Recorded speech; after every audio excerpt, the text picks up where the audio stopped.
नमस्कार, बहुत बहुत स्वागत करते हैं एक बार फिर से आपका भारत लाइव पर। जैसे ही आप लगातार देख रहे हैं कि बिहार की राजनीति में कई ऐसे चर्चाएं हैं जो लगातार आप तक पहुंच रही है और हम लगातार आपको बताने का कोशिश कर रहे हैं कि बिहार की राजनीति में हो क्या रहा है। बिहार में नई सरकार बनी है और नई सरकार बनने के साथ साथ कई लोगों के अपने अपने सोच थे, कई लोगों के मन में भावनाएं थी, कई लोगों की महत्वाकांक्षाएं थी, वो या तो पूरी हुई है या ध्वस्त हुई है। ऐसी स्थिति में लगातार इस बात की चर्चा चल रही थी कि कौन कितना ज़्यादा समर्पित है। भक्ति की बात भी चल रही थी कि कौन कितना ज़्यादा अपने नेता के प्रति भक्ति दिखाता है। इस भक्ति के खेल में एक तरफ जहां सरकार बदली, वहीं दूसरी तरफ सरकार बदलने से ठीक पहले जनता दल यूनाइटेड के भीतर बड़ा कोहराम मचा और नीतीश कुमार के कभी सबसे ज़्यादा करीबी रहे आरसीपी सिंह को बाहर होना पड़ा। ये सारी बातें आप जानते हैं, इसमें कुछ नया नहीं है, लेकिन नया है। वो नया है कि अब भारतीय जनता पार्टी में दो धुरी हैं। एक जो सवर्णों के क्षेत्र से आते हैं, ललन सिंह, जो वर्तमान परिस्थिति में जनता दल यूनाइटेड के राष्ट्रीय अध्यक्ष हैं। वहीं दूसरी धुरी पर खड़े हैं उपेंद्र कुशवाहा। उपेंद्र कुशवाहा कौन है ये आप जानते हैं। अपनी पार्टी चला रहे थे, नीतीश कुमार से कभी उनका टकराव हुआ था जिसके चलते उन्होंने आरएलएसपी बनाई थी और अब आरएलएसपी का विलय करके वो जनता दल यूनाइटेड में नीतीश कुमार के समर्पित सिपाही की तरह काम कर रहे हैं और नीतीश कुमार ने भी उन्हें पूरा मान सम्मान दिया। एमएलसी तो बनाया ही, साथ ही संसदीय बोर्ड का अध्यक्ष भी बनाया।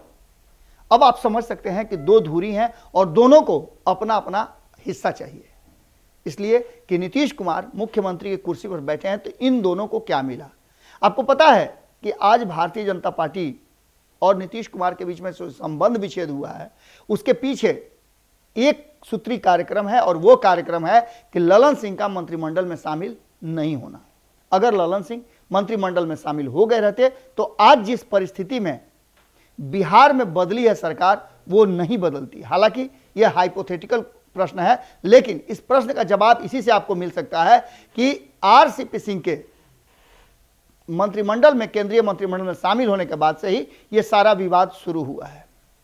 अब इन सारी चीजों को अगर एक तरफ रख दें तो उपेंद्र कुशवाहा और ललन सिंह में आगे निकलने की हाराहांकी लगी हुई है, बाजी लगी हुई है। कौन नीतीश कुमार के सबसे ज्यादा करीबी है और कौन नीतीश कुमार को अपनी बातों से ज्यादा खुश कर सकता है, अपने काम से खुश कर सकता है। जहां तक ललन सिंह का सवाल है, पार्टी के अध्यक्ष हैं और लगातार बिहार के अलग अलग हिस्सों में घूम करके भारतीय जनता पार्टी की बखिया उधेड़ना शुरू कर चुके हैं। कल भी आपको हमने खबरों में बताया था और तस्वीरें भी दिखाई थी कि किस तरह से ललन सिंह नरेंद्र मोदी का पोल खोलने में लगे हुए हैं।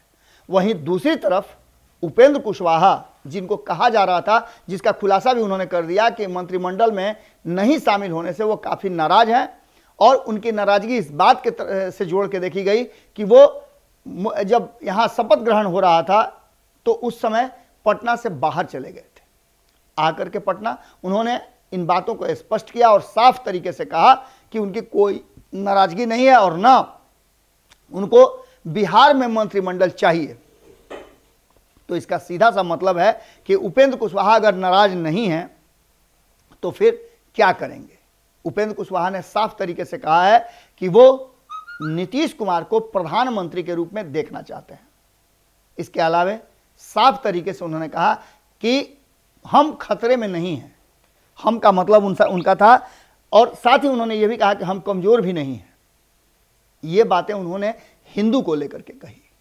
जिस तरह से भारतीय जनता पार्टी अलग हुई है नए अभी सरकार से, उसका लगातार इस बात को लेकर के हमला हो रहा है कि कहीं ना कहीं ये जो नई सरकार बनी है नीतीश कुमार और तेजस्वी यादव के अगुवाई में, इस सरकार में हिंदू खतरे में है।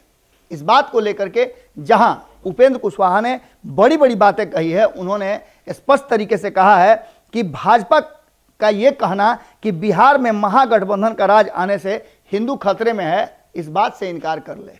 हिंदू इतना कमजोर नहीं है कि वो खतरे में रहेगा। इसके साथ ही उन्होंने यही बात नहीं रोकी, आगे उन्होंने बहुत सारी बातें कही है जिसको लेकर के ये दिख रहा है कि एक तरफ जहां ललन सिंह भारतीय जनता पार्टी को एक एंगल से घेर रहे हैं, वहीं दूसरी तरफ उनसे और ज़्यादा मजबूती से घेरने का उपेंद्र कुशवाहा भी प्रयास कर रहे हैं। उपेंद्र कुशवाहा ने जहां एक तरफ हिंदुत्व को लेकर के बहुत सारी बातें कही है, उन्होंने कहा है कि हाँ, ये बात जरूर है कि हिंदू खतरे में हो चाहे नहीं हो, क्योंकि हिंदू कमजोर नहीं है, लेकिन भारतीय जनता पार्टी को खतरा जरूर महसूस हो रहा है कि 2024 में नीतीश कुमार के सामने उसका पैकअप निश्चित है। इन सारी बातों को लेकर के उपेंद्र कुशवाहा ने एक बात और कही है कि सारा विपक्ष एकजुट है और भारतीय जनता पार्टी बिल्कुल अलग थलग पड़ गई है। ऐसी स्थिति में भारतीय जनता पार्टी को डरना और उसे कमजोरी महसूस करना लाजमी है। लेकिन इन सब बातों के बीच में साफ तौर पे नीतीश कुमार को पीएम मटेरियल बताने के बाद इसकी शुरुआत सबसे पहले इस बार उन्होंने ही किया था, यानी कि इस बात की शुरुआत उपेंद्र कुशवाहा ने की थी और उपेंद्र कुशवाहा ने साफ तरीके से ये बात कही थी कि किस तरह से ये सब कुछ चल रहा है और किस तरह से नीतीश कुमार को वो प्रधानमंत्री के कुर्सी तक पहुंचाएंगे। बात यहां तक शुरू हो गई है कि आने वाला जो लोकसभा का चुनाव होगा अगस्त में से पहले खत्म हो जाएगा और जो 2024 का स्वतंत्रता दिवस होगा उसमें लाल किला पर झंडा नीतीश कुमार फहराएंगे।